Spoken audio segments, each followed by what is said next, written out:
At my college graduation party, my mother grabbed the microphone and said, "Before we celebrate, everyone should know what she cost me.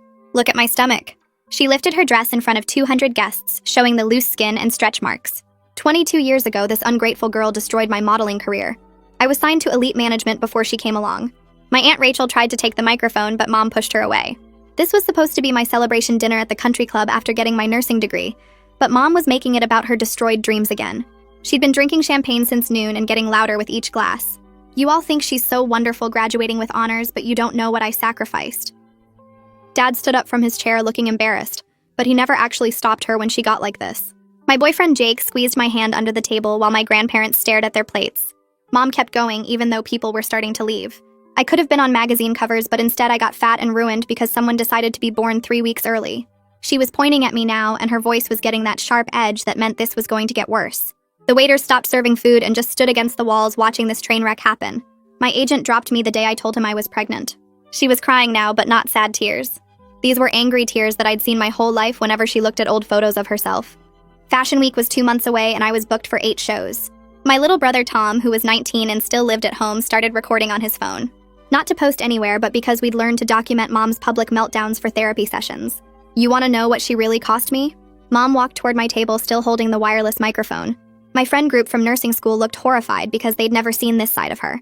She was usually so charming and perfect when other people were around, saving the real venom for when we were alone. $2 million. That's what my contract was worth over 5 years. She slammed her hand on the table, making the water glasses jump. "I did the math every single year on your birthday."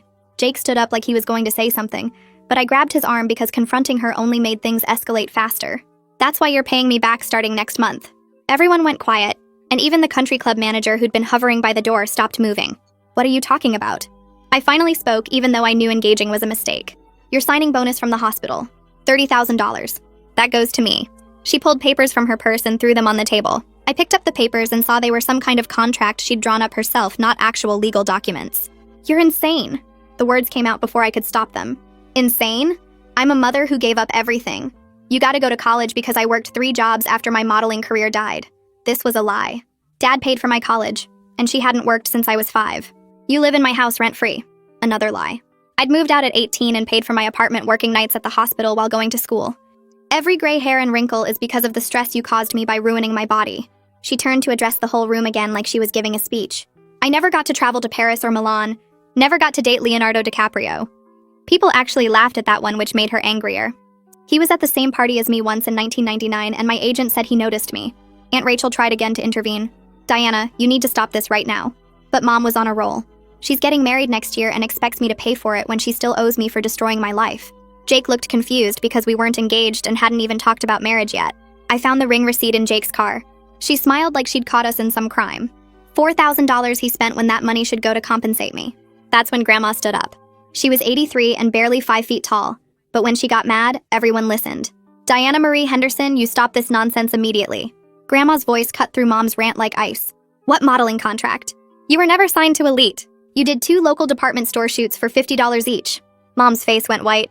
"Requested Reds is on Spotify now. Check out link in the description or comments." Grandma pulled out her phone and swiped through her photo gallery until she found what she was looking for. She held the screen up so everyone at our table could see. There was Mom in a JCPenney catalog from 1999 wearing junior sportswear and standing next to a rack of clearance items.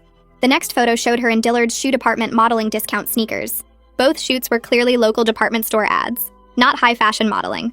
The photos had price tags visible in the background and fluorescent store lighting that washed out everything. Mom looked young and pretty, but she was just a regular model for newspaper inserts, not someone signed to a major agency. Grandma scrolled to show the payment receipts she'd saved. $50 for each shoot, both dated 3 months before I was born. The country club dining room had gone so quiet I could hear the air conditioning humming and someone's fork hitting their plate across the room. My heartbeat pounded in my ears while everyone stared at the evidence on Grandma's phone. Mom's face had gone from white to red and she was breathing hard through her nose. The fake contract she'd thrown at me was still sitting on the table between us, suddenly looking even more ridiculous now that everyone knew the modeling career it referenced never existed. Mom lunged across the table reaching for Grandma's phone, but Dad finally moved. He stepped between them and grabbed Mom's arm, pulling her back. His voice was quiet, but firm when he said we needed to leave right now. Half the guests had already disappeared, probably grateful for an excuse to escape the awkwardness. The other half were staring at their dessert plates like the chocolate mousse was the most interesting thing they'd ever seen. I tried to stand up, but my legs felt wobbly and weak. Jake put his hand under my elbow and helped me get to my feet. My nursing school friends were gathering their purses and whispering to each other. The country club manager was hovering near the exit, looking stressed and probably calculating how much drama he was willing to tolerate before he kicked us all out. Tom was still recording on his phone, getting every second of Mom's meltdown for documentation. Aunt Rachel had her arm around Grandma, who was putting her phone back in her purse with shaking hands. Mom was crying now. Real tears this time instead of the angry performance tears from before. We made it to the parking lot, and that's when Mom completely lost it. She was screaming at Grandma about betrayal and humiliation, her voice echoing off the cars. Tom kept his phone up recording everything while staying a safe distance away. Dad was trying to get Mom into their car, but she kept pulling away from him and flailing her arms around. Her mascara was running down her face in thick black streaks that made her look like something from a horror movie. Her hair had come loose from the fancy updo she'd spent 2 hours getting done that morning. She kept yelling that Grandma had ruined everything and destroyed her relationship with her daughter. I just stood there next to Jake's car watching my family fall apart in front of the country club. Other guests were walking past us quickly with their heads down, pretending not to see or hear anything. A few people I recognized from Dad's work gave him sympathetic looks, but nobody stopped to help. Mom's voice was getting hoarse from screaming, but she wouldn't stop. She was saying things about how Grandma had always been jealous of her beauty, and how everyone in the family had conspired against her. Dad finally got her car door open and physically guided her into the passenger seat. She was still yelling when he closed the door and walked around to the driver's side, looking 10 years older than he had at the start of dinner. Jake drove me back to my apartment, and I couldn't stop shaking. My hands were trembling so hard I dropped my keys twice trying to get them in the lock. Jake took the keys from me gently and opened the door himself. Inside my apartment, everything looked normal and peaceful, which felt wrong somehow after what just happened. Jake guided me to the couch and went to make tea in my kitchen. I sat there staring at the wall, trying to process the last 2 hours. 22 years of being blamed for destroying a career that never existed in the first place. 22 years of Mom looking at me with resentment and anger because she thought I'd stolen her dreams. Every birthday when she'd mentioned the modeling contract. Every time she looked in the mirror and complained about her body. Every family photo where she stood slightly apart from me like she couldn't stand to be too close. All of it was based on a lie she'd told herself so many times she actually believed it. Jake came back with 2 mugs of chamomile tea and sat down next to me. He didn't try to make me talk or tell me it would be okay. He just sat there being present while I tried to make sense of what I'd learned. I couldn't sleep that night even though I was exhausted. Jake had gone home around midnight after making sure I was okay. I kept thinking about Mom's face when Grandma showed those photos. The shock and rage and something else underneath it all. Maybe shame or fear. Around 2 in the morning, I gave up on sleeping and opened my laptop. I started Googling Elite Management Modeling Agency and their roster from 1999. The agency website was still active, and they had an archive section with photos of all their models from every year going back to the 80s. I clicked through 1998, 1999, and 2000 looking at hundreds of faces. Mom's name didn't appear anywhere. I tried searching the site directly for Diana Henderson and got 0 results. I found old modeling forums and message boards from the late 90s and searched those too. Nothing. I spent 3 hours going through archived websites and old modeling industry publications. Mom's name never came up once in any capacity. The closest I got was finding another Diana Henderson who modeled in California, but the photos showed a completely different person. By 5 in the morning, I had 20 browser tabs open and my eyes hurt from staring at the screen. But I had definitive proof that Mom had never been signed to Elite Management or any other major modeling agency. Tom showed up at my apartment at 7 in the morning, still wearing his suit from the party. His tie was loose and hanging crooked, and he had dark circles under his eyes. He was carrying his laptop tucked under one arm. I opened the door and he walked straight to my kitchen table without saying anything. He looked like he hadn't slept at all, and I probably looked the same. He set his laptop down and opened it, pulling up a folder labeled with just a date from 5 years ago. He turned the screen toward me and said we needed to talk about everything Mom had done to both of us.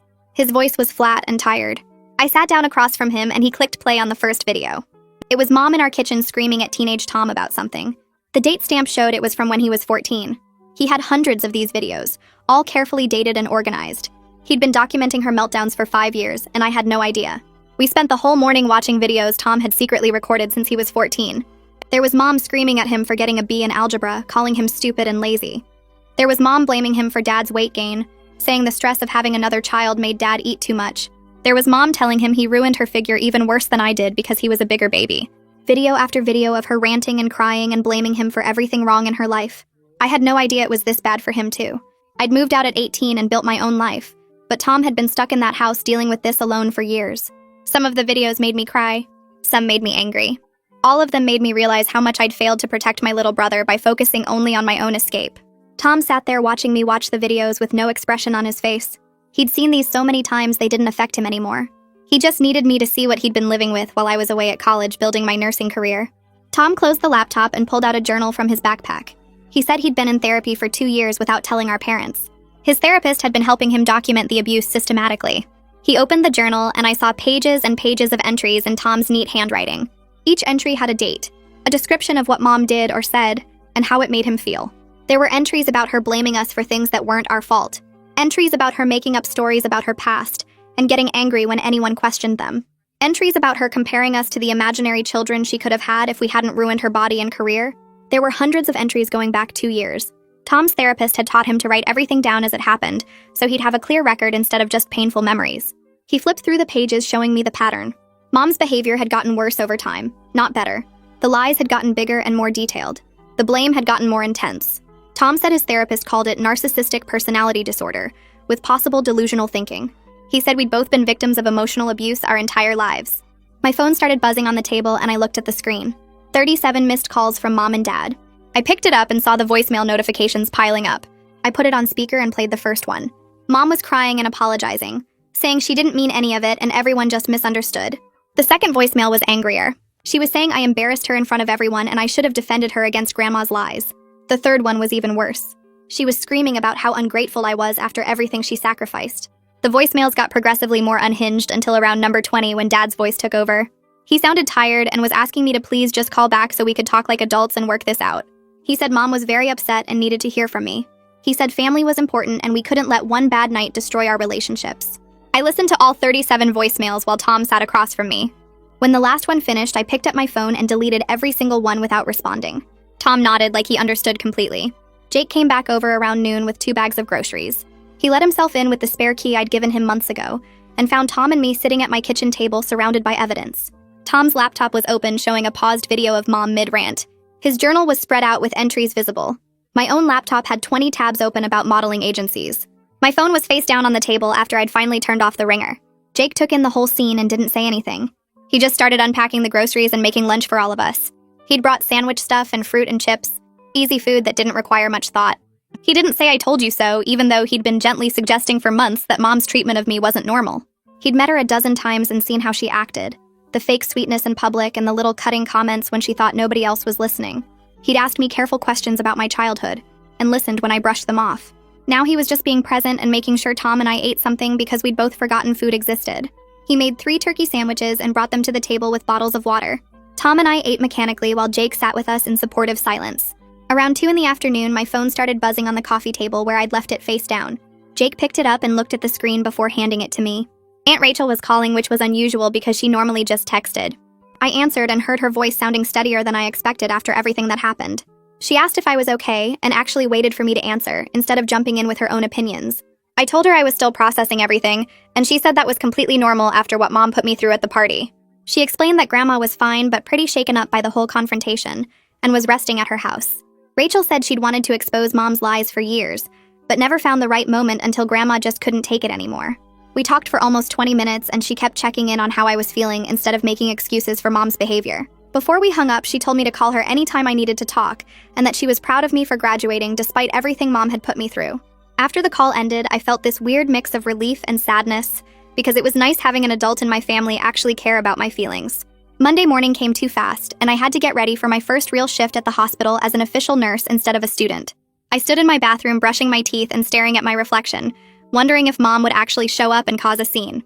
My hands were shaking as I put on my scrubs, and I kept checking my phone for messages, even though I knew I shouldn't engage with her. Jake had stayed over Sunday night and he made me breakfast before I left, but I could barely eat anything. The drive to the hospital took 15 minutes, and I spent the whole time rehearsing what I would say to my supervisor about the family situation. When I got to the nurse's station, my supervisor Linda was already there reviewing patient charts. I asked if I could talk to her privately for a minute, and we stepped into the break room.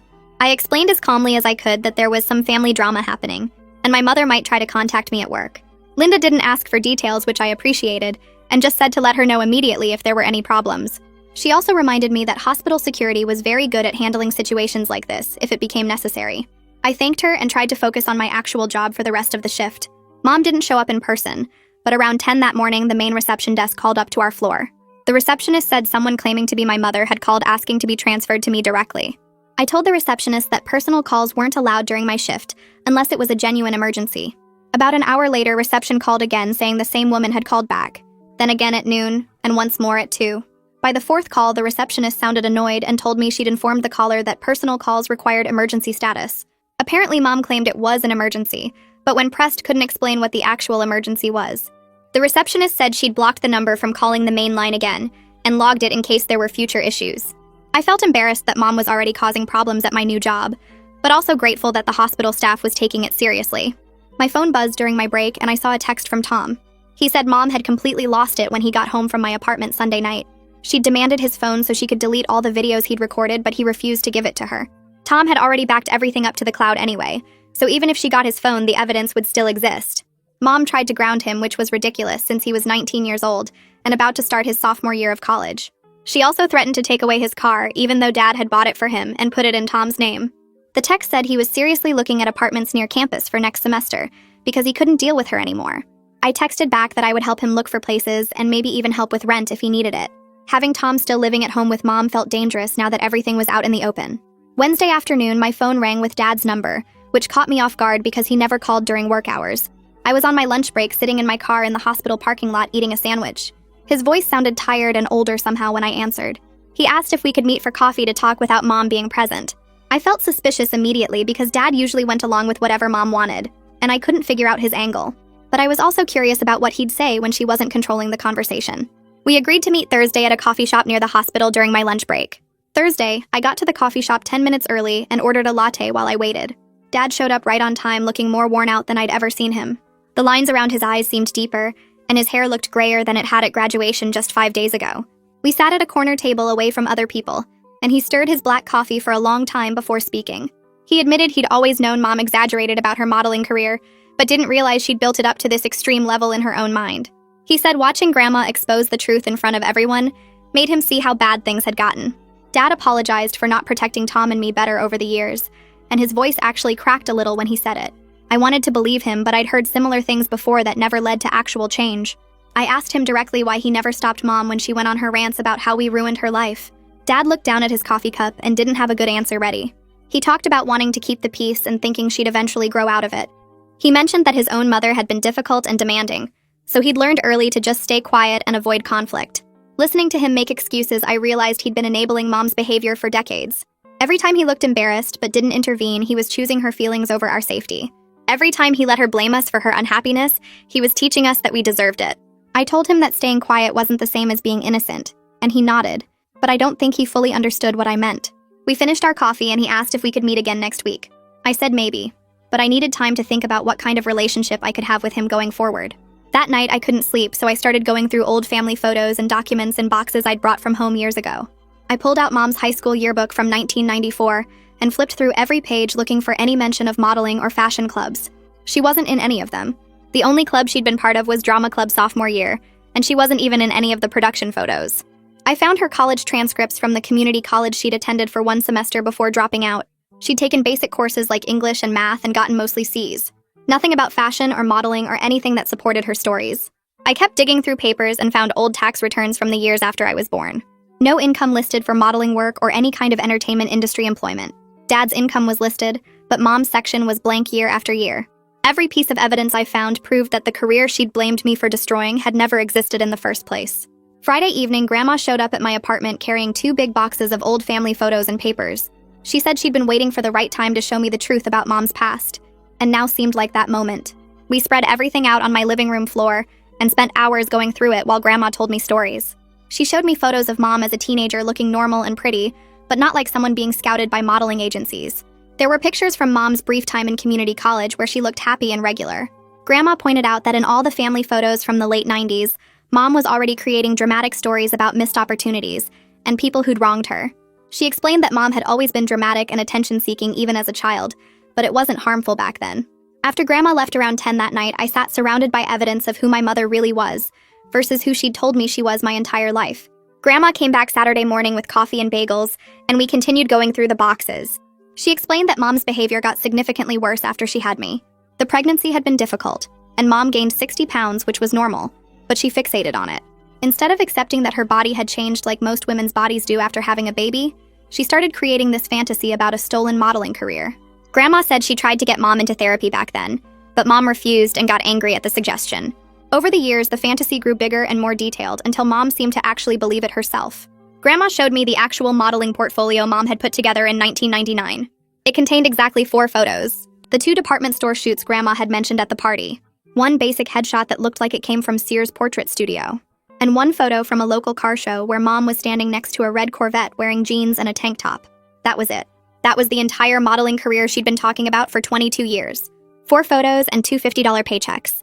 I held the thin portfolio in my hands and felt this strange combination of anger and sadness because she'd built her entire identity and all of her resentment toward me on something that barely existed. I stared at the thin portfolio, feeling this weird mix of anger and sadness wash over me because my entire childhood had been shaped by something that barely existed. 22 years of being told I destroyed her dreams, and it was all based on 4 photos and $100 total. Grandma packed up the boxes and hugged me before she left, telling me she was proud of me for finally seeing the truth. I couldn't sleep that night, so I just sat on my couch looking at those 4 photos over and over, trying to understand how someone builds an entire identity around nothing. Tom showed up at my apartment the next afternoon, still wearing his work uniform from the grocery store where he had a summer job. He looked exhausted and dropped onto my couch without even saying hello first. I made him coffee and waited for him to talk because I could tell something was bothering him. He pulled out his phone and showed me a text from his therapist, asking if he'd be willing to do a family session with Mom and Dad. His therapist thought it might help everyone communicate better and start healing the family dynamics. Tom laughed when he read it out loud, and it wasn't a happy laugh. He said there was no way Mom would ever agree to therapy, because that would mean admitting she had a problem. I agreed with him, but part of me wondered if the graduation party disaster had shaken her enough to consider it. Tom shook his head and told me he'd already made his decision about something else. He was moving out for fall semester, and he'd been saving money from his grocery store job specifically, so Mom couldn't use finances to control him. He had almost $3,000 saved up, and his roommate situation was already arranged. I felt proud of him and guilty at the same time, because I'd escaped to my own apartment years ago, but left him alone in that house. Tom said he wasn't mad at me for leaving and that he understood I had to save myself first. We talked for 2 hours about his plans and how he was going to tell Mom and Dad. He decided to wait until mid-August, right before move-in day, so she'd have less time to sabotage his plans or guilt trip him into staying.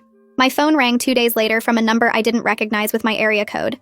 I almost didn't answer because I thought it might be Mom calling from someone else's phone to get around me ignoring her calls. But something made me pick up, and a woman's voice introduced herself as Jake's mom. She said Jake had told her what happened at my graduation party, and she wanted to reach out directly. I felt embarrassed that Jake's family knew about my disaster of a mother, but she was really kind about it. She explained that she was a family law attorney, and her practice focused on cases involving parental abuse and financial exploitation. She'd seen situations like mine before, and wanted me to know I had options for protecting myself legally. She offered to review the fake contract Mom had drawn up, demanding my signing bonus if I wanted to send her photos of it. I thanked her and said I'd think about it. But honestly, I was overwhelmed by the idea of involving lawyers. After we hung up, Jake texted me asking if his mom had called and if I was okay with him telling her what happened.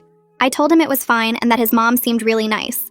He said she'd been wanting to help since he told her about the country club incident, and she dealt with narcissistic parents in her cases all the time. That night, I pulled out the fake contract Mom had thrown on the table at the party. I'd shoved it in my desk drawer and tried to forget about it, but now I looked at it more carefully. It was typed up on regular computer paper and had places for signatures at the bottom. The language was ridiculous and not even close to real legal writing. It basically said I owed Mom $2 million for destroying her modeling career, and that my hospital signing bonus would be the first payment toward this debt. There were clauses about future payments and interest rates and penalties if I refused to pay. I took photos of all 3 pages and texted them to Jake asking for his mom's email address. He sent it right away, and I forwarded the photos before I could change my mind. I felt nervous involving someone I'd never met in my family problems, but I also felt relieved that maybe someone who understood the law could tell me if I needed to worry about this insane document. Jake's mom called me back in less than an hour, and I could hear her laughing before she even started talking. She said the contract was completely unenforceable and had no legal standing whatsoever. She explained that you can't just make up debts that don't exist and demand payment through a homemade contract. She said if Mom actually tried to pursue this through any legal channels, she could face consequences for attempted fraud or extortion. I felt this huge weight lift off my shoulders because part of me had been worried that somehow Mom could actually force me to give her my signing bonus. Jake's mom said she'd be happy to write a formal letter explaining why the contract was invalid if I needed documentation. She also suggested I might want to consider other legal protections depending on how Mom behaved going forward. I thanked her about 10 times, and she told me to call her anytime if I had questions, or if Mom escalated her behavior.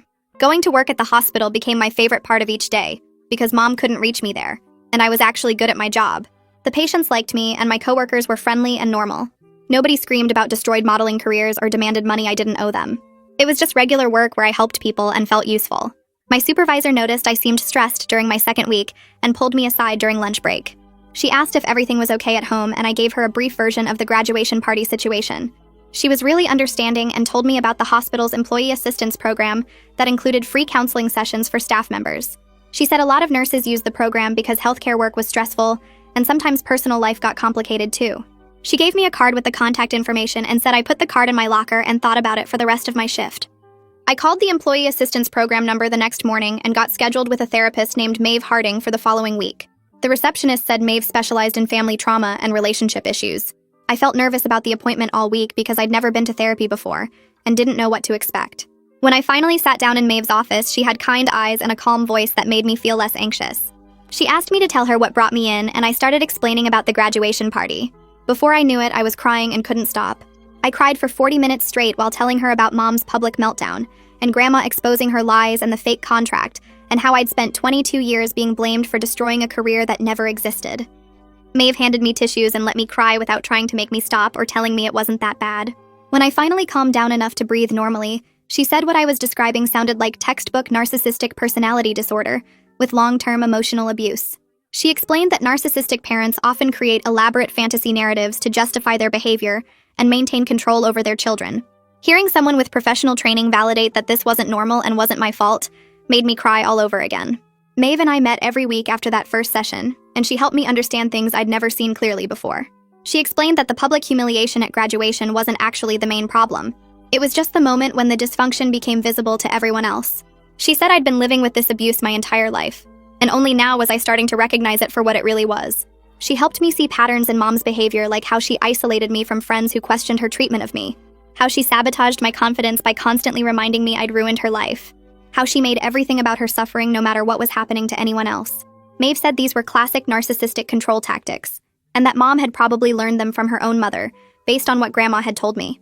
Understanding the psychology behind Mom's behavior didn't make it hurt less, but it helped me stop blaming myself. I started to realize that nothing I'd ever done could have prevented Mom from acting this way, because the problem was inside her, not because of anything I did by being born. Tom showed up at my apartment late one night around 11 without texting first. I opened the door and he looked terrible, like he'd been crying for hours. He came inside and sat on my couch and just stared at the wall for a few minutes. I made him tea and waited because I could tell he needed to say something difficult. Finally, he told me something he'd never told anyone before. When he was 16, Mom got really drunk one night after Dad went to bed early. Tom was doing homework in the kitchen and Mom came in and started one of her rants about how her life had been destroyed. But this time she said something new. She told Tom she wished she'd had an abortion with him too, because at least then she could have gotten her body back faster after having me. She said 2 kids had completely destroyed any chance she had of getting her modeling career back on track. Tom said he just sat there frozen while she kept talking about how much she regretted having children. He'd been carrying that conversation around for 3 years and never told his therapist or dad or anyone. He said he recorded it on his phone like he recorded all her meltdowns, but he'd never been able to watch the video again. I moved over to the couch and put my arms around Tom while he cried into my shoulder. I kept saying I was so sorry over and over because I didn't know what else to say. I felt like the worst sister in the world for being so focused on my own survival that I didn't see how bad it was for him. Tom pulled away and said it wasn't my job to protect him from our own mother. He said we were both just kids trying to deal with a parent who should never have had children in the first place. We sat there for a long time not talking, just being together in our shared understanding of what it was like growing up in that house. Before Tom left, we made a pact to support each other going forward no matter what happened with Mom and Dad. We promised to be honest with each other about how we were doing, and to not let Mom's manipulation drive us apart. Tom said having me as a sister was the only good thing that came out of being born into this family, and that made me cry again. Aunt Rachel called me a few days later and invited Tom and me to dinner at her house without our parents. She said she wanted to talk to us about some family history we should know. We drove over on a Saturday evening and she had a nice meal prepared. After we ate, she brought out old photo albums and started telling us stories about growing up with Diana. She explained that their mother, who was our other grandmother, had died when I was 3, so I barely remembered her. Rachel said their mother was also narcissistic and emotionally abusive, just like Mom was now. She told us about how Grandma would fly into rages over nothing and blame her daughters for ruining her life. She said Diana had learned these patterns from their mother and was now repeating them with Tom and me. Rachel showed us photos of their mother looking angry in almost every picture, even at family celebrations. She said she'd spent years in therapy dealing with the damage from her childhood, and that's why she'd kept some distance from Diana as an adult. She could see the same patterns emerging and didn't want to enable them or expose her own kids to that toxicity. Learning about the generational trauma helped me understand where Mom's behavior came from, but Rachel was clear that understanding wasn't the same as excusing it. She said Diana had choices about how to treat her own children, and she'd chosen to continue the cycle of abuse instead of breaking it. Rachel hugged us both before we left and told us to call her anytime we needed someone to talk to, who understood what Diana was really like. She said she'd been waiting years for Tom and me to be old enough to see the truth about our mother, instead of believing all her stories. The drive back to my apartment felt different because now I understood that Mom's behavior wasn't just about me or Tom, but was part of a pattern that went back generations. Jake asked if I was okay, and I told him I felt like I'd been given permission to protect myself without feeling guilty about it. Rachel's support meant everything because she knew exactly what growing up with someone like Diana was like, and she'd gotten out. I worked a 12-hour shift at the hospital 3 days later and was checking vitals on a patient in the cardiac unit when my supervisor appeared in the doorway looking uncomfortable. She asked if I could step into the hallway for a moment, and my stomach dropped because I knew something was wrong. She told me quietly that there was a situation in the lobby involving my mother and security had it handled, but I should probably stay on this floor until it was resolved. I felt my face go hot and asked what happened. My supervisor explained that Diana had shown up demanding to see me immediately, and when the front desk said they couldn't interrupt me during patient care, she started yelling about how I'd stolen money from her, and the hospital was harboring a thief. Security escorted her out, but she was still in the parking lot making a scene. I thanked my supervisor and told her I was sorry she had to deal with this. She was kind about it and said family situations happen, and the important thing was that I was safe at work. She suggested I take my break in the staff lounge on the 3rd floor instead of going outside like I usually did. I went straight to the supply closet on the cardiac floor instead, and sat on the floor between boxes of gauze and medical tape trying to breathe normally. My hands were shaking and I could feel a panic attack coming on because Mom had found a way to invade the one place I felt competent and in control. I pulled out my phone and texted Tom what happened, and he responded immediately saying he was documenting everything and we needed to talk to a lawyer soon. Jake called during his lunch break and I told him what happened while sitting in that supply closet. He offered to come pick me up early, but I said no, because I wasn't going to let Mom make me leave work. I finished my shift, but I felt jumpy every time someone walked past me in the hallway. Josephina from HR called me into her office first thing the next morning. She was probably in her 50s with kind eyes, but her voice was all business when she asked me to sit down. She said the hospital took employee safety very seriously, and they needed to understand what was happening with my family situation. I explained everything while she took notes on her computer. The graduation party meltdown, the fake contract demanding my signing bonus, the years of emotional abuse that Tom and I had documented, Grandma exposing Mom's lies about her modeling career. Josephina listened without interrupting, and when I finished, she asked if there was a restraining order in place. I said not yet, but I was considering it. She nodded and said that was probably a good idea given the escalating behavior. Josephina pulled up something on her computer and started typing. She explained they were going to flag Diana's name in their security system so she couldn't get past the lobby anymore without triggering an alert. They were also adding a detailed note to my employee file about the situation, so if anything else happened, there would be a paper trail. She handed me a folder with information about the hospital's employee assistance program, which included free counseling sessions and legal consultation services. She said I should seriously consider talking to a lawyer about protecting myself legally, because what my mother did yesterday could be considered harassment and attempted interference with my employment. I took the folder and thanked her for handling everything so professionally. She told me to come directly to her if Diana tried anything else, and to not hesitate to call security if I felt unsafe. I made an appointment with Antoine Dyer, the family lawyer Josephina recommended for the end of the week. His office was in a building downtown near the courthouse, and when I walked in carrying a folder full of Tom's videos and documentation, I felt like I was taking my life seriously for the first time. Antoine was younger than I expected, maybe late 30s, and he had me sit down and tell him everything from the beginning. I showed him the videos Tom had recorded over the years, the fake contract Mom created demanding my signing bonus, witness statements from people at the graduation party, and the hospital documentation of her showing up at my workplace. He watched 3 of the videos without saying anything, and I could see his jaw getting tighter as Mom's voice filled his office. Antoine said we definitely had grounds for a restraining order if I wanted to pursue one. He explained the process would take a few weeks and require a court hearing where both sides could present evidence. He also suggested documenting everything going forward because based on the pattern he was seeing, Mom would likely escalate further before she backed down. He asked if Tom would be willing to testify if it came to that, and I said yes. Antoine told me to think about whether I was ready to take this legal step, because once we filed, there would be no going back, and it would probably make Mom angrier in the short term. I told him I'd talk to Tom and Jake and get back to him within a week. He said that was fine and to call him immediately if Mom did anything else threatening or showed up at my work again. Dad called me that evening, and his voice sounded strained when he asked if we could please just have dinner as a family and talk things through like adults. I sat on my couch staring at my phone and told him I would consider it only if Mom agreed to 3 conditions. She had to acknowledge that the modeling career was exaggerated, and she was never signed to elite management. She had to apologize publicly for humiliating me at my graduation party in front of 200 people. and she had to agree to start family therapy with a licensed professional. Dad was quiet for a long time and then said he would talk to her about it. I told him those conditions were non-negotiable, and if she refused even one of them, I wasn't interested in having dinner or any other family gathering. He said he understood and would call me back in a couple days. Dad called back 2 days later, and I could tell from his voice what the answer was before he said anything. Mom refused all 3 conditions. She was claiming that Grandma had lied about the modeling photos because she was jealous of Diana's beauty and success. She said I was manipulated by Jake's family who wanted to turn me against her, so they could control me. And she was now saying that I was the narcissist and she was the victim of my cruel treatment. Dad sounded exhausted when he repeated all this, and asked if there was any way I could be flexible on the conditions. I told him no, and that I was done trying to have a relationship with someone who couldn't acknowledge basic facts about reality. He started to argue, but I cut him off and said I had to go. After I hung up, I texted Tom that we needed to move forward with the restraining order. Tom moved into an apartment near his college campus 3 weeks earlier than he'd originally planned. He found 2 roommates through a campus housing board and signed the lease using money he'd saved from his summer job at the grocery store. Mom found out where the apartment was somehow and showed up on moving day screaming about betrayal through the front door. Tom's roommate opened the door and Mom pushed past him into the living room, demanding to know why her son was abandoning her. Tom stood there holding a box of his stuff and told her calmly to leave or he would call the police. She started crying and saying he was breaking her heart just like I had broken it. One of Tom's roommates stepped forward and said very clearly that she needed to leave the property immediately or they would call the cops. Mom looked around at the 3 of them and must have realized she wasn't going to win this one because she left still yelling about ungrateful children. Tom texted me an hour later saying he felt free for the first time in his entire life. My first session with Maeve the therapist turned into weekly appointments because there was so much to process. She helped me see patterns I'd never recognized before.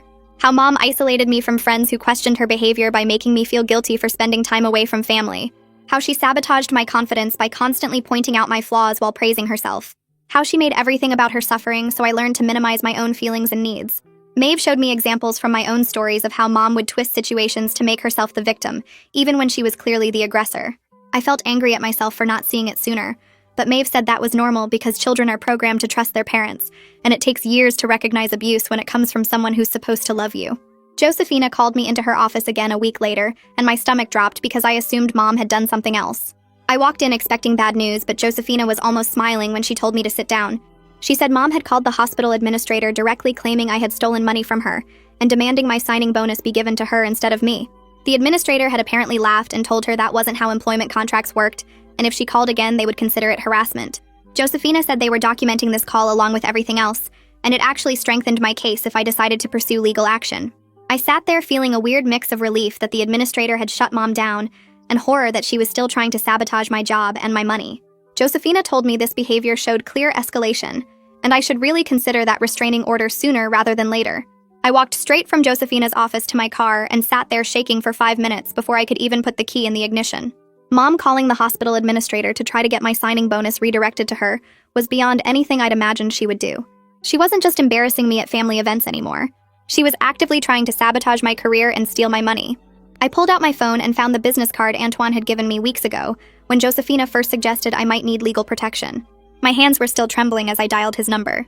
He answered on the second ring, and I told him everything that had just happened. Antoine listened without interrupting, and when I finished, he said we had more than enough evidence now for a restraining order. The hospital documentation of Mom's repeated attempts to contact me at work, the administrator's record of her demanding my signing bonus, Tom's videos from the graduation party, witness statements from 200 guests who saw her public meltdown. He said he could start the paperwork immediately if I was ready to move forward. I told him yes without hesitation. Something had shifted in me sitting in that parking lot. I wasn't scared anymore. I was angry and protective of the life I'd built for myself. That evening, Jake came over to my apartment with takeout and found me sitting on the couch surrounded by paperwork Antoine had emailed me to review and sign. Jake set the food down and asked if I was okay, and I realized I'd been so focused on handling this alone that I hadn't really let him help. He sat down next to me and asked if I wanted him to talk to his mom about the legal situation since she specialized in family law. I looked at him and felt something release in my chest. I'd been trying to protect him from the full extent of my family's dysfunction, but he was offering to help, and I needed to let him. I said yes, and he immediately pulled out his phone to text her. Within 20 minutes, his mom had called me directly and spent an hour on the phone going through every detail of Mom's behavior. She said she knew Antoine professionally and he was excellent at these cases. She also offered to consult on my case for free if Antoine needed a second opinion on anything. After we hung up, Jake ordered me to eat the now cold Chinese food and told me I didn't have to be strong all the time. I cried for the first time since the graduation party, and he just held me while I let it all out. 2 days later, Aunt Rachel called me at work during my lunch break. Her voice sounded tired when she told me that Mom was calling every relative she could think of with a completely different version of what happened at my graduation party. According to Mom's story, I'd had too much to drink and started screaming at her for no reason. Then Grandma had joined in to gang up on her, and now I was trying to destroy her reputation over a simple misunderstanding. Rachel said some of the relatives who hadn't been at the party were believing Mom's version because they'd never seen her dark side. But Rachel was calling everyone back and setting the record straight with anyone who would listen. She was telling them about the fake contract demanding my signing bonus, about Mom showing up at the hospital, about the 22 years of blaming me for a modeling career that never existed. Rachel said the family was splitting into sides and it was getting ugly, but she wanted me to know she had my back no matter what. I thanked her and told her I was pursuing a restraining order. There was a long pause, and then Rachel said she thought that was probably the healthiest thing I could do for myself. She said she'd wished she'd done the same thing with their mother years ago before she died. That night, I opened my email and found a long message from Grandma with the subject line, "Family History You Should Know." I made myself a cup of tea and settled in to read it. Grandma explained that Mom's father, my grandfather, who died of a heart attack 2 years before I was born, had been a severe alcoholic who raged at everyone in the house. He would come home drunk and scream at Grandma and the girls for hours about how they'd ruined his life and trapped him in a boring job when he could have been something important. Mom and Rachel grew up walking on eggshells, never knowing what would set him off. Grandma wrote that Mom learned early that creating dramatic stories about herself got her positive attention from teachers and friends, while the truth of her home life was too painful to share. Mom would tell elaborate lies about family vacations they never took, and achievements that never happened. After her father died, Mom seemed to get worse instead of better. She started blaming other people for everything wrong in her life, instead of dealing with her own pain and trauma. Grandma said she'd watched Mom use this pattern for 40 years, and it had destroyed most of her relationships. She'd tried to get Mom into therapy dozens of times, but Mom always refused because that would mean admitting something was wrong with her. Grandma ended the email by saying she loved her daughter, but she also knew Mom had hurt me deeply, and I had every right to protect myself. I brought Grandma's email to my therapy session with Maeve the next week. Maeve read it carefully, and then looked at me and asked how I felt learning this family history. I told her it helped me understand why Mom was the way she was, but I wasn't sure what to do with that understanding. Maeve nodded and said something that stuck with me. She said understanding where someone's damage comes from doesn't mean you have to accept their abuse. She said I could have compassion for the trauma Mom experienced as a child while still protecting myself from her current behavior. Those two things weren't opposites. I could acknowledge that Mom was hurt, and also acknowledge that she'd spent 22 years hurting me. Maeve said this concept was hard for a lot of people to grasp, because we're taught that understanding someone means forgiving them and staying in relationship with them.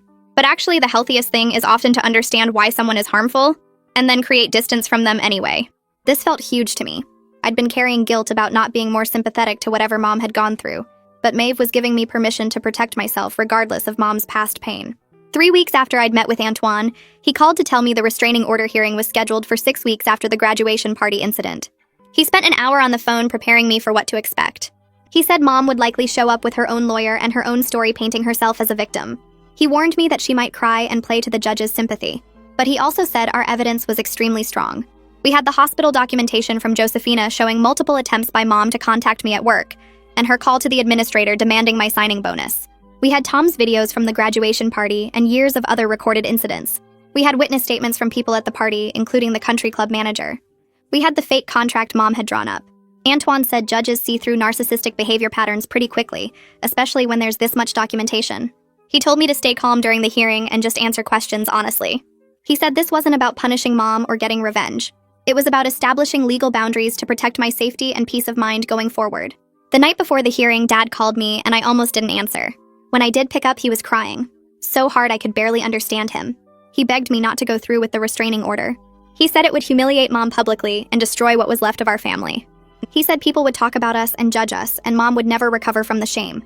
I listened to him cry for a few minutes, and then I said something I'd been thinking about for weeks. I told him Mom had destroyed our family herself over the course of 22 years of emotional abuse and manipulation. I told him I was just protecting myself now. And if that caused her shame, maybe she should have thought about that before she spent 2 decades blaming me for ruining her imaginary modeling career. I told him he'd enabled her behavior by never standing up to her, and now he was trying to enable it again by asking me to sacrifice my well-being for her comfort. Dad went completely silent. After a long pause, he said he didn't know what to say to that. I told him he didn't need to say anything, but I was going to the hearing tomorrow, and I was getting that restraining order. Then I hung up before he could argue anymore. I barely slept that night. I kept playing out different scenarios in my head of what might happen at the courthouse. Jake stayed over and kept reminding me that I had people on my side, and I wasn't doing this alone. Tom had already confirmed he was coming as a witness, and he'd prepared a statement about years of similar behavior from Mom. Jake was coming for support even though he couldn't testify since he'd only known our family for 8 months.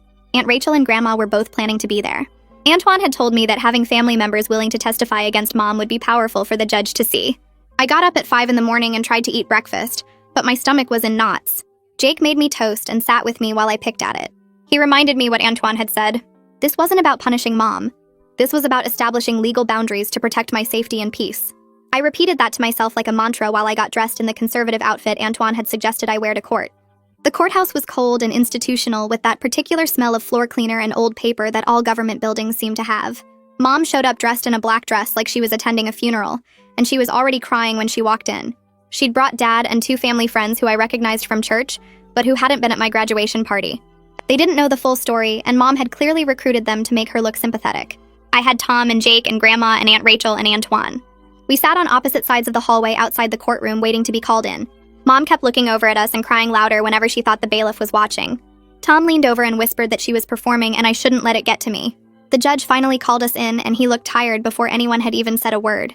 He was probably in his 60s with gray hair and reading glasses, and the expression of someone who'd seen every family drama possible. Antoine and Mom's lawyer introduced themselves, and then the judge asked Antoine to present our case first. Antoine stood up and laid out everything in a calm, methodical way that made it sound even worse than I'd remembered. He started with the graduation party incident, describing how Mom had grabbed the microphone at my celebration dinner and publicly humiliated me in front of 200 guests by claiming I'd destroyed her modeling career and demanding I pay her back with my signing bonus. He presented witness statements from 5 people who'd been at the party, including the country club manager. Then he moved to the hospital harassment, showing the documentation from Josephina about Mom's repeated attempts to contact me at work, including calling 4 times in one day. And finally calling the hospital administrator directly to demand my signing bonus be given to her instead of me. He showed the judge the fake contract Mom had drawn up with no legal basis demanding $30,000. Then he called Tom to testify. Tom walked up to the witness stand looking nervous but determined. He told the judge about growing up with Mom's constant emotional abuse and blame.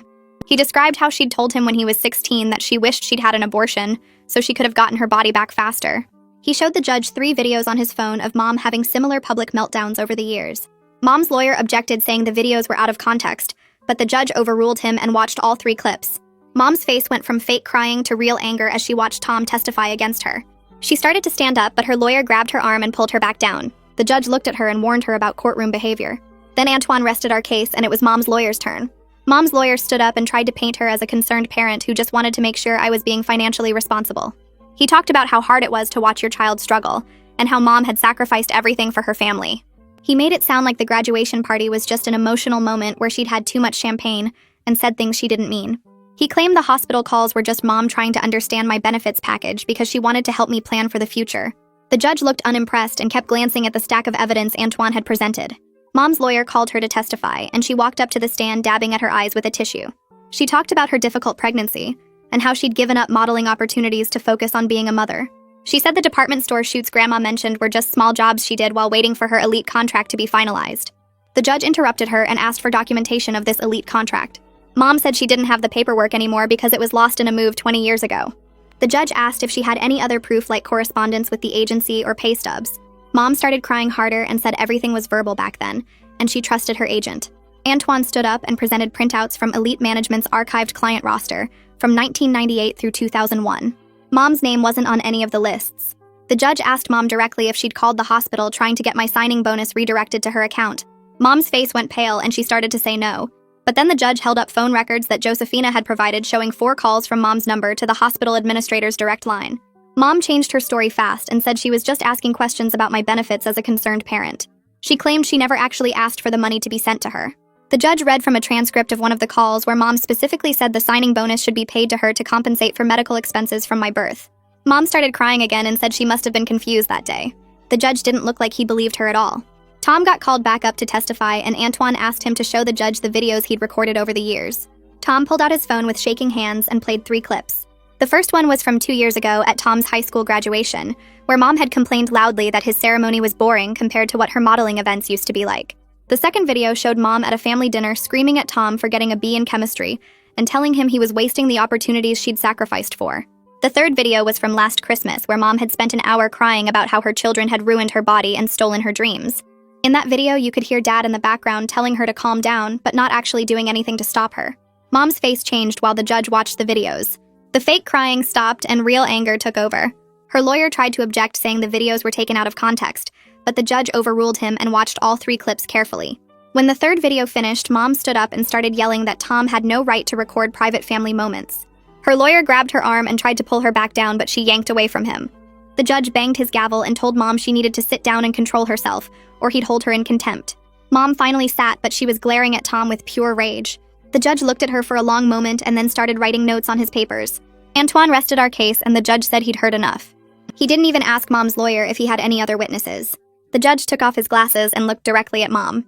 He said that based on the evidence presented, he was granting a temporary restraining order. Mom had to stay at least 100 yards away from me, my apartment, and my workplace. She couldn't contact me directly by phone, email, text message, or social media. She couldn't have anyone else contact me on her behalf. The order was good for 6 months, and there would be a review hearing in November to determine if it should be extended. Mom started screaming that this was illegal and she had rights as a parent. The judge banged his gavel again and said if she didn't stop immediately, he would hold her in contempt, and she could spend the night in jail. Dad reached over and put his hand on Mom's arm, but she shook him off. The judge explained that the restraining order was necessary based on the pattern of harassment and emotional abuse documented in the evidence. He said Mom's behavior at the graduation party, combined with her attempts to interfere with my employment, showed she was unable to respect appropriate boundaries. Mom kept crying and saying this wasn't fair, but her lawyer finally got her to be quiet. The judge signed the order and handed copies to both lawyers. Antoine took ours and gave me a small nod.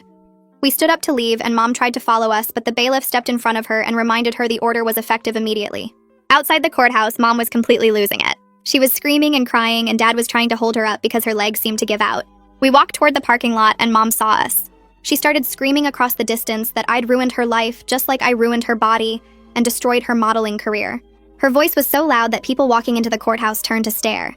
Tom yelled back that she never had a modeling career, and that's when Mom lunged forward. Dad grabbed her around the waist and physically held her back while she flailed and tried to get to us. Jake put his hand on my back and steered me toward his car. I could still hear Mom screaming even after we got in and closed the doors.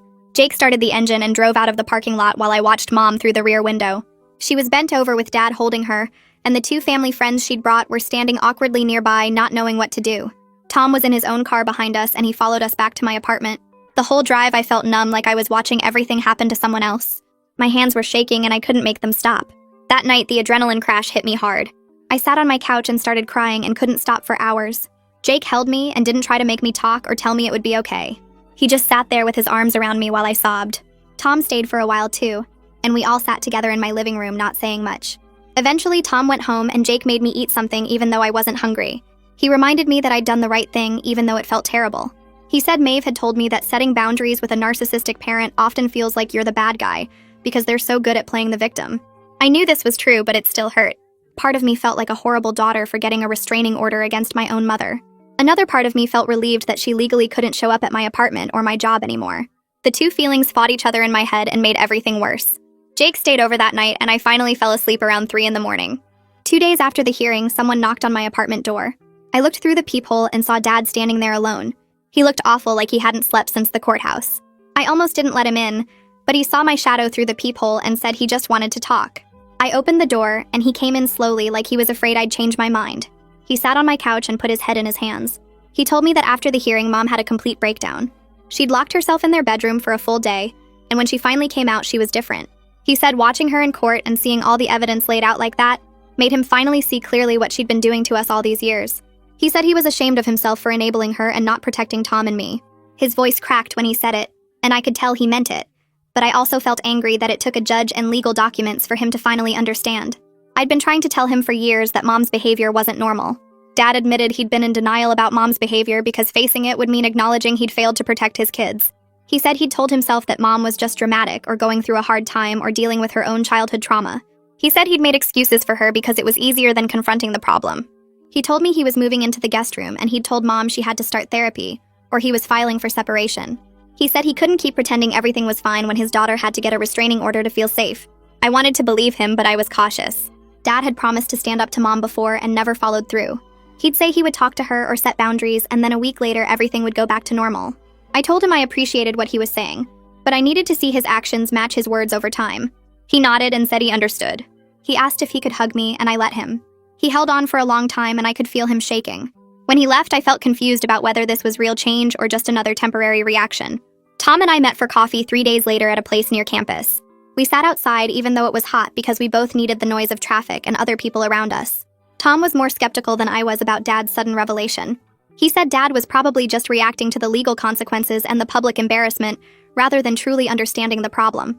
Tom reminded me that Dad had seen Mom's behavior for years and never did anything about it until a judge forced his hand. We talked about how weird it felt to have other people finally see what we'd been living with. The videos Tom showed in court were just a tiny sample of what Mom had put us through, but they were enough for the judge to understand. We agreed to maintain our boundaries with both parents and see if Dad's actions matched his words over time. Tom said he was definitely not going back to live at home even if Dad promised things would be different. He'd already signed a lease for next semester and he was working extra hours at his summer job to make sure he could afford it without any help from them. I told him I was proud of him and he said the same thing to me. 3 weeks after the restraining order was put in place, I got a letter delivered to my apartment. It came from Mom's lawyer's office, which meant she was following the rules about not contacting me directly. I sat on my couch staring at the envelope for 10 minutes before I opened it. The letter was 2 pages long in Mom's handwriting. It wasn't an apology exactly, but more of an explanation. She wrote about her difficult childhood with her own narcissistic mother, and how she'd never learned healthy ways to process her feelings. She said she regretted the way she'd acted at my graduation party, and the things she'd said over the years. She wrote that she'd started seeing a therapist twice a week and was working on understanding her behavior. She said she hoped that eventually we could rebuild our relationship on healthier terms. The letter talked a lot about her feelings and her struggles. It mentioned my pain only briefly at the end. I read it 3 times trying to figure out how I felt about it. Part of me wanted to believe she was really changing. Another part of me noticed that even in a letter that was supposed to be about apologizing, she'd made it mostly about herself. I showed the letter to Maeve at my next therapy session. She read it carefully, and then asked me what I thought about it. I said it seemed like progress, but something felt off. Maeve helped me see that it was a typical narcissistic non-apology. Mom acknowledged some behavior, but framed herself as the victim of her own circumstances. She talked about her difficult childhood and her therapy as if those things explained away the damage she'd caused. She said she regretted things, but didn't actually take full responsibility for them. The letter was carefully worded to make her seem like she was being vulnerable and accountable, while actually avoiding real accountability. Maeve said real change takes years, and I shouldn't rush to reconcile just because Mom was saying some of the right words now. She reminded me that actions matter more than words, and I should wait to see if Mom's behavior actually changed over time. I decided to keep the letter but not respond to it. I would maintain the boundaries I'd set and see what happened over the next few months. It felt like the right choice, even though part of me wanted to believe everything could be fixed quickly. The next few weeks at the hospital settled into a comfortable rhythm that felt almost strange after years of waiting for the next crisis. My supervisor pulled me aside one afternoon after I'd handled a difficult patient situation without breaking a sweat. She told me I seemed different lately, more confident and present, like I'd finally relaxed into the job instead of just surviving it. I realized she was right. Without Mom's constant emotional demands draining my energy before I even got to work, I actually had something left to give my patients. I was better at reading their needs, quicker to respond during emergencies, more patient when they were scared or confused. Jake noticed it too when I came home from shifts, actually excited to tell him about my day, instead of just collapsing on the couch.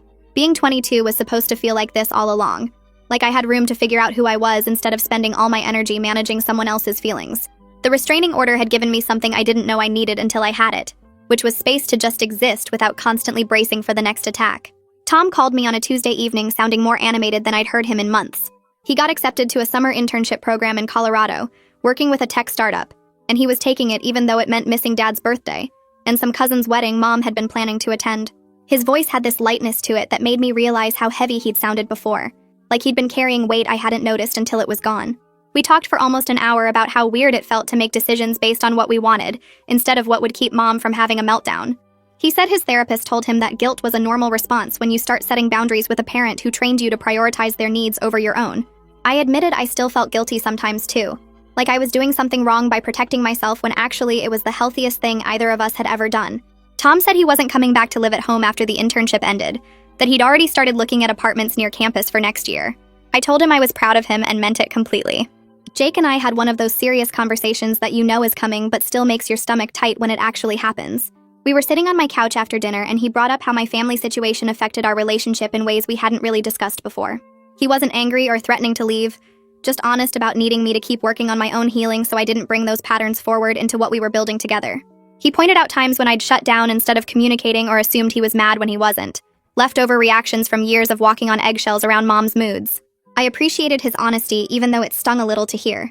He said he was committed to supporting me through this, but also needed me to stay committed to therapy and actually doing the work, instead of just going through the motions.